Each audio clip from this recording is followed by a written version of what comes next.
ว่าจัดนั่นแหละไปฉกกับหัวฮักเขาก็ให้ขี่รถหาน้ำลูกแล้วเนาะนอนนี่นะไปทำงานผู้เงินเดือนเท่าไรเนี่ยน้อง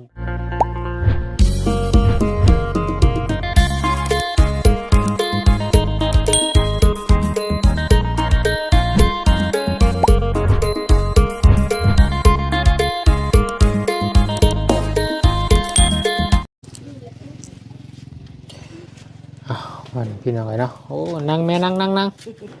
โอ้ยพี่น้องเลยแม่นุ่ม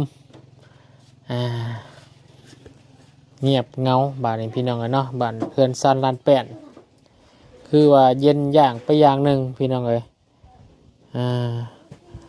ลูกสาวบ่อยู่ไปหาทำงานดูต่างถิ่นแดนไกลโอ้ยพี่น้องเลยเนาะสบายดีได้ไหมเด้อสบายดีFCสบายดีปลาลุงบัดสุขุสุคนพี่น้องเลยวันนี้เขามาเยี่ยมยามทางแม่นุ่มเนาะมาเล่นมาแอนน้ำเล่าก่อนพี่น้องเลยว่าลูกสาวกับไปทำงานแล้วเนาะเฮ็ดเปียกแล้วพี่น้องเลยไปเวียงจันทน์เนาะขอหยาดดิบไม่แน่เนี่ยเพิ่นฮอดแล้วบ่นอนแล้วโทรมาบอกแล้วโดยเช้านี้หัวนี่แหละพี่น้องดีใจนะแม่ให้อยู่ไม่ได้ยุ่งแม่กินฮอดไม่ให้ลูกไปแล้วเนาะแต่ก็จำเป็นเลยแม่เลยเนาะคนอยู่กับบุมีเงินมีคำคือน้องเพิ่นก็ต้องใส่เงินอะไรพี่น้องเลยเนาะซื้อกระแปงน้ำแดงเนาะตรงของผู้หญิงเราใส่เครื่องส่วนโต้แหละเนาะเงินคำนำแก้วกับพี่น้องที่อยู่กับแม่ยุอยู่อบอุ่นน้ำแม่น้ำเฮือนในชานพี่น้องแต่ว่าก็ต้องจำเป็นต้องไปเพราะอายุเพิ่นยังน้อยอยู่น้องจันกับพี่น้องเลยไปทำงานหันไปน้ำมูใครแน่หนีไปพอดีดูนั้นเขาก็ให้ไปพอดีก็เขาไปมันเบาโอ้เขาบยานย่างดอกมันเบาเขาก็ฮู้แล้วชื่อเขาเป็นมันเบาก็ได้เขาก็ให้อยู่เฮือนนั่นแหละเขาบ่ให้ไปพอดีได้มูใครแน่ไปคงไม้แม่เป็นห่วงคือน้องจันมันไปผู้เดียวเนาะนอนบ่รับแล้วเมื่อคืนนี่เนาะได้รับนอนข้าวก็ได้กินข้าวก็บ่กินนอนก็บ่รับก็เป็นห่วงลูกเพิ่นไปเฮ็ดนี่ไปเฮ็ดงานนี่มีงานแล้วบ่มีเวียกแล้วบ่มีแล้วก็โทรหาโทรศัพท์งานยังเบ็ดเนาะที่ว่างานทั่วไปขายของสีชมอางคั่นน่ะอ๋อขายเครื่องสำอางห่วยถูกใจเพิ่นแล้วยังมักแต่งมักงามส่ำเนาะน้องหาคนบ่ค่อยได้แต่งในน้องจันเพิ่นนี่เนาะ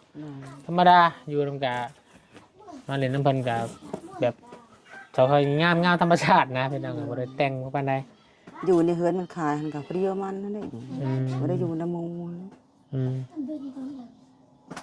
นี่พี่น้องมื้อนี้ก็มาเห็นคลิปทาง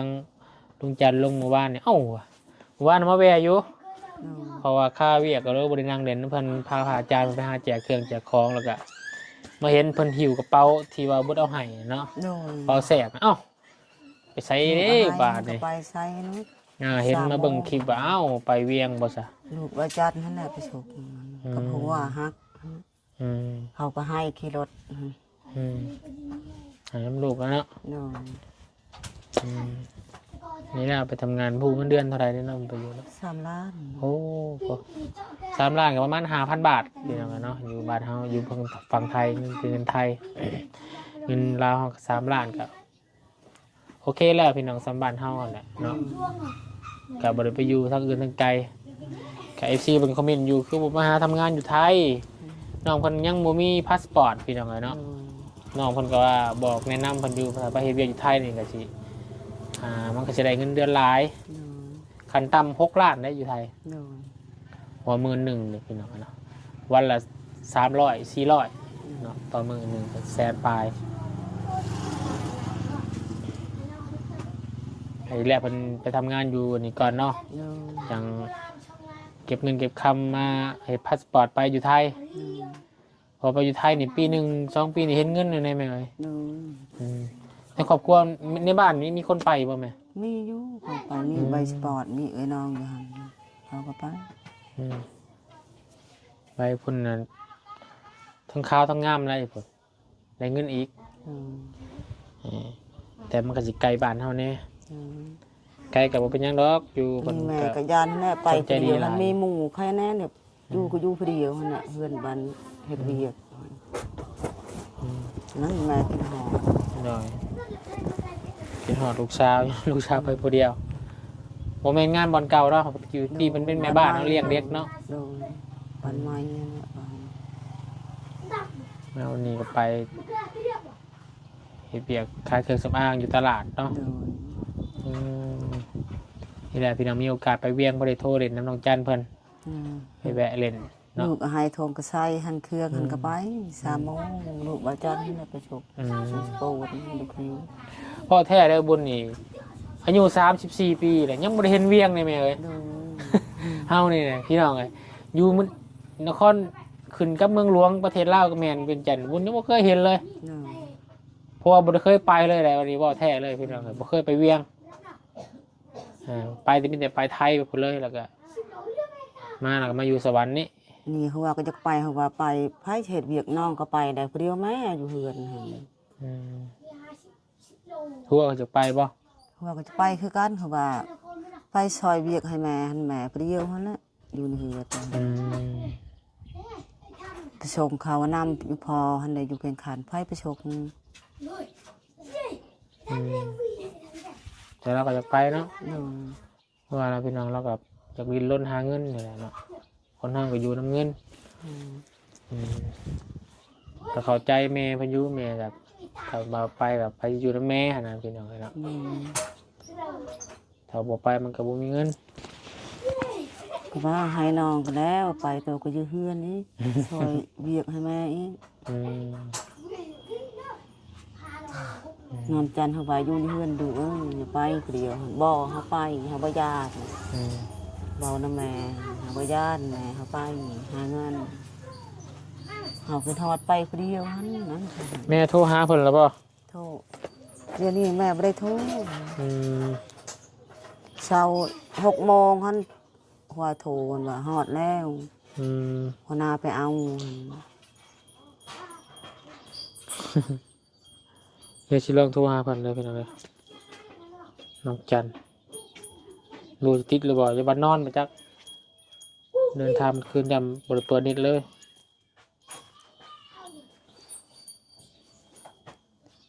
จันทิดา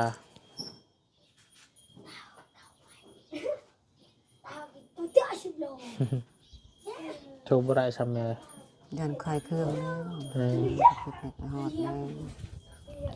คืนนี้ก็ไม่ได้นอนแม่ สบายดีน้องจัน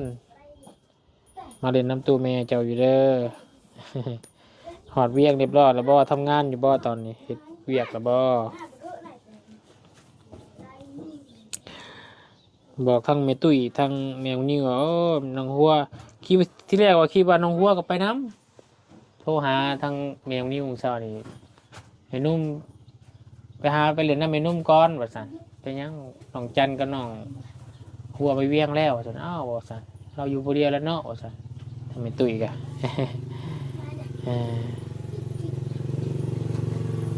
ก็โทรบ่ได้แม่เลย เฮ็ดเวียกแล้ว ไปเฮ็ดเวียกเลยบ่นี่เนาะ มาหันก็เฮ็ดเลย บ่ได้พักเลย ไม่ได้พัก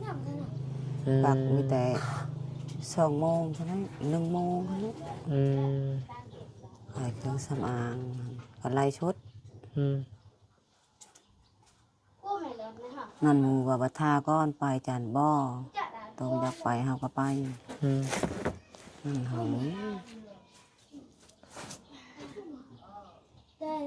นี่ก็พักเมืองมาทิดกับกลับบ้านแหละพี่น้องเนาะว่าสิเมนูนี้ว่าหาซื้อกล้วยเนาะกล้วยเพื่อแต่ว่าวันที่28พุ่น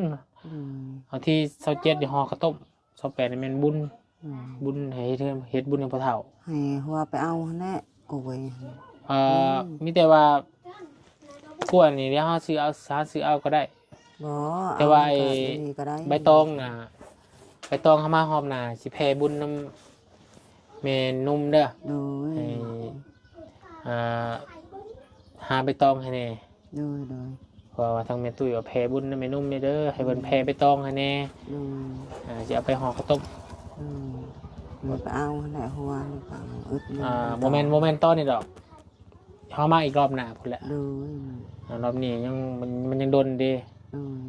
อันเมื่อรอบนี้เป็นบุญเดือน3ออกมา3ค่ำเปิดประตูเราเข้าเมื่อนำบ่แม่นุ่มจักแม่ยังขาเบียกแม่ยังลายปลูกมันโตคนเดียวกินหอดจัดหนึ่งอึดยังกวนขอน้องหันก็ไม่กวนวันชวนแม่หันก็ไล่กวนแม่ตองก็ไล่ไก่ป่ะชวนแม่ได้ไก่นี่คงเฮียดนั่นแหละกล้วยลายป่ะลายได้ชวนน้องหันก็มีขอน้องก็ได้น้องให้อึดยังกวนที่แต่ว่าเขาจะไอ้วันอาทิตย์นะเขาสิเมื่อตอนแรกนะเขาสิไปหามังกล้วยชวนเดี๋ยวเด้อบอตัวซุกนะเอาตัวมันพอดีแก่เพราะว่าเขาเมื่อเนี่ยวันที่เท่าไหร่วันที่18เขาเมื่อเนี่ย19 20 21 22 23 24 25 26 27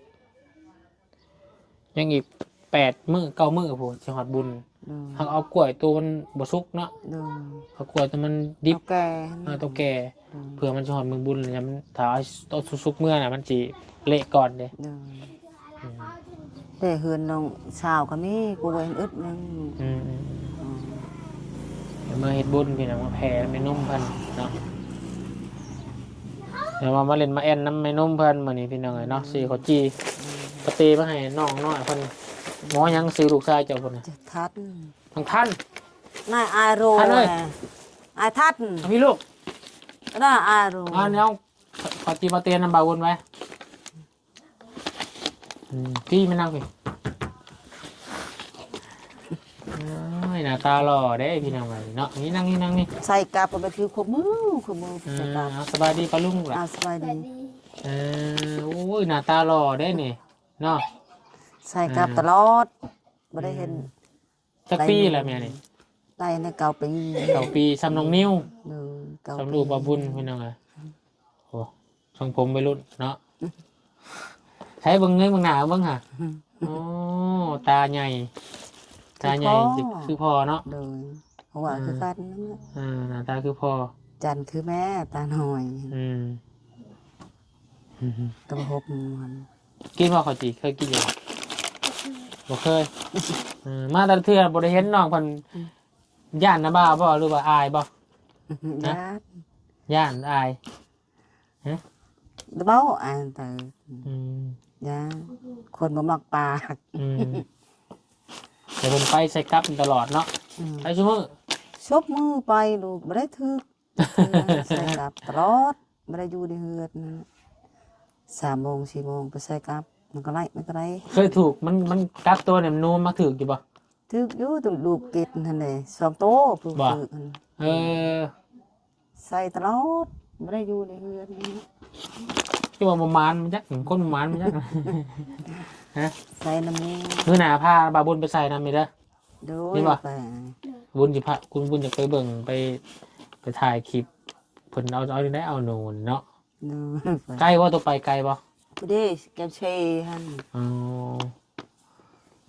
ผักเซไปพุ่นกับไปป่ะผักเซฮันมันก็ขึ้นผู้ตีนผู้ฮันเก่งเนาะไปตลอดไม่ได้อยู่ในเฮือน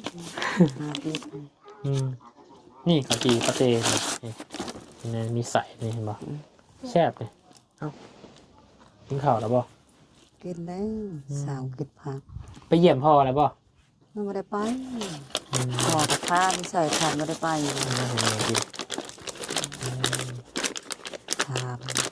ไปนี่แหละง่ายมากอ่ะพวกนี้แหละพี่น้องสิเบิ่งแม่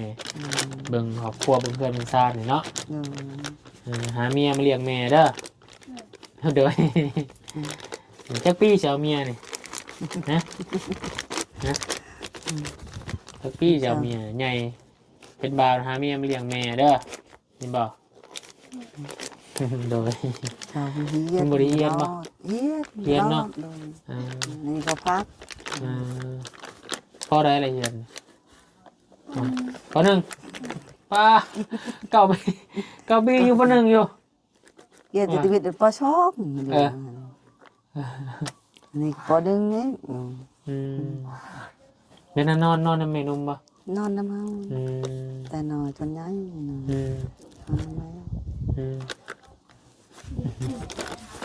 น้องกูจะก่อนลืมเลย ทัน น้องท่านหัวจันท่าน3 คนเนาะ สี่คนเอื้อยบันยังรวม บ้านเตียงรวงคุณยังสุด แน่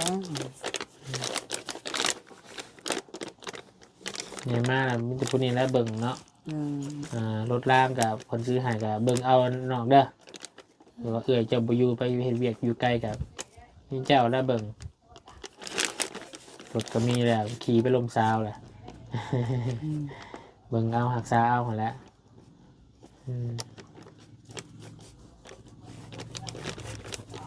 บริพ่อก็โดนจืดนะบ้าเด้อประตูใหญ่มานะเด้อ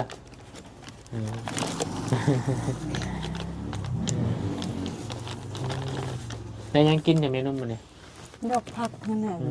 แม่ก็ไม่ได้กินดอกผักให้ถัดในหัวนี่ตึกหัวมาเนี่ยตำแกงก็ชื่อร้อยจานเชียงว่าถ้าลูกบาบุตรนั้นร้อยจาน เงาไปอีกพี่น้องน้องเดือนมันมาเลยประมาณจากเดือนในน้องจันมันมาจากเดือนนี่เนาะ ก็อยู่ปีหนึ่ง ว่าคนมาแต่เวียงมาหอด3 เดือนหอดประมาณ4 เดือนเนาะ ฮอดแล้วได้3 เดือน เนาะ3-4 เดือนได้อีก3 เดือนมาฮอดแล้วได้3 เดือนวันนี้ก็อยู่ปีหนึ่งมันว่าอย่างนี้ อยู่ใช้ปี 1 เขาจัดนั่นแหละ อยู่บ้านนี่ บ่อยู่หันไปเฮ็ดเวียกกันว่าอยู่โดดนั่นน่ะบ่ได้มือน่ะมันว่า เนี่ยแล้วกับห้องกระเทือนไปไกลอะไรอยู่ด้นแล้วปีว่าทุกก็อยู่หันอดเอาอย่าได้เงินมันว่าบ่จานถาม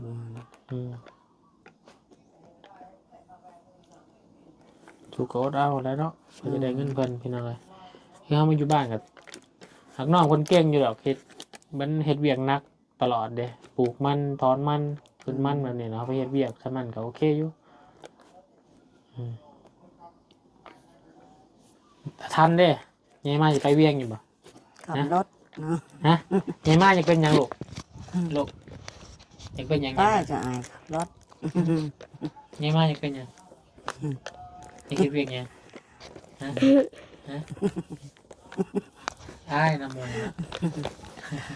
ญาติมันอาย ย่านช้างระบาวมาตลอดอยู่ระบาวมันสิจับผูกตัวสิยานเฮาเนี่ยหล่อได้คนหล่อได้เลยพี่น้อง อาบน้ำแต่เช้าเลย อาบน้ำก็ยังเชื่อใช้กับ ไงมากผู้เบาผู้สาวตึมได้คนแบบนี้พี่น้องเนาะมีขิงวันจับ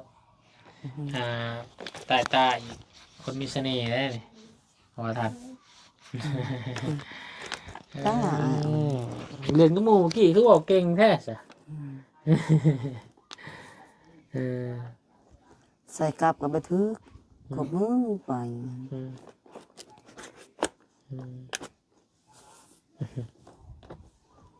เงาแล้วแม่บัดนี้เนาะพอสิสิ้นได้พอสิทำโตสิ้นได้ที่ว่าลูกสาวอยู่ ให้ชาวนิวจันทร์เบาให้เฮ็ดย่างหอบพาเงินก็ให้นั่นแหละกินหอลูเพราะว่าโทรหาแต่เช้าวันนี้6 โมงยอมรับอยู่ของจันเป็นคนใจแข็งคือเนาะจำเป็นนั่นแหละแต่ที่จะให้กินฮอดเว้ยก็เป็นห่วงอยู่น้องบนกันเนาะจำเป็นมาเป็นอะไรการต้องจากลาหอบแพไปหาเงินคงฟันเพิ่นก็จะมีห้านเป็นของตัวเองพี่น้องเนาะจะมีห้านขายเครื่องให้แม่หัวเงินแคมทางต้องไปสู่ชีวิตถ้าหัวไปเลยก็สิใกล้กันนะกับจันเนาะไปทำกันบ่อยู่ต่างหากนั่นเขาว่าให้ไปว่าไปอยู่เดียวแม่บ่อยากให้ไปเนาะดูอยู่ในเฮือนนั่นจันหาก็ได้อย่างนี้แล้วแม่จะทางให้แน่ไปเช็ดเวียกเฮือนเดียวแม่แล้วแม่ก็เท่าแล้ว ใหญ่ไว้หมอนี่เบิ่งแม่เด้อที่เขาหลายๆใหญ่ไว้นี่นะพี่น้องเอ้ยเดี๋ยวจะให้ทาง14เพิ่นเบิ่งน้องท่านใกล้ๆนะพี่น้องเอ้ยโอ้ยไม่ต้องทันใช่นี่นาเขานะเบิ่งโอ้รอได้ดิพี่น้องเอ้ย เงาะจะอาย หายจ้ะไปเล่นน้ำมูไปเขาจีไปกินเด้อเอาสบายดีปะลุงไว้ สบาย เอาพี่น้องเอ้ย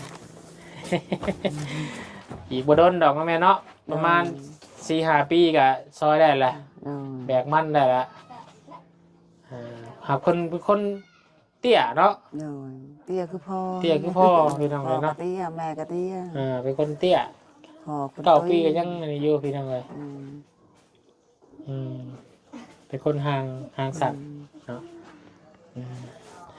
นั่นแหละแม่เด้อมิตรนั้นแหละเด้อมาให้กำลังใจแม่แน่กับมาแผ่บุญให้แม่เด้อมือบุญมือศีลมือวันที่28แผ่บุญน้ำพอแขกแผ่ไปตองเนาะเอาเนี่ยมือก่อนมือกล้วยเดี๋ยวเขาสิตอนแรกวันที่เขาสิมาเขาสิกลับเพื่อนสาวคมก็มีกล้วยบึดย่างกล้วยหันเขาปลูกอยู่สวนเอาซะไปจะลูกไปเวียดทางอื่นก่อนนะแม่เด้อโอ้ยกินข้าวก่อนได้เขากินแล้วเขามามื้อหน้าก่อนนะแม่เด้อสบายดีโอ้ยพี่น้องน้องมาเป็นกำลังใจกับแม่น้องเนาะนางเสาอยู่พี่น้องเลยเนาะคิดฮอดลูกนางจะขออยู่ในตารางกันได้ดนตรีไม่ได้ลูกแล้วกับทีมงานมาแซวพี่น้องเลยเดี๋ยวกับทีมงานกับไปทางอื่นทางไกลหลายแน่พี่น้องที่ทางบ้านทางปดอะเนาะเอากับมาเห็ดเรือน้องบุตรที่ออกเที่ยวข่าวอยู่ไรพี่น้องเลยเพื่อเฉลี่ยก็โดนเติบอยู่เมนุ่มเลยแต่อยู่เรือน้องบุตรก็ได้บาทเนี่ยโดนเติบแล้วสิมาหาแม่แต่สิมาเยี่ยมมายามอยู่พี่น้องเลยเนาะเพราะว่าย้อนยังพี่น้องเนาะที่เขาลืมทางแม่นุ่มเพิ่นบ่ได้พี่น้องก็คือเพิ่นก็ซ้ำแม่เฮาคนนึงพอมายามใดเพิ่นก็ย่อเขาอย่างนั้นพี่น้องเลยเนาะเฮ็ดให้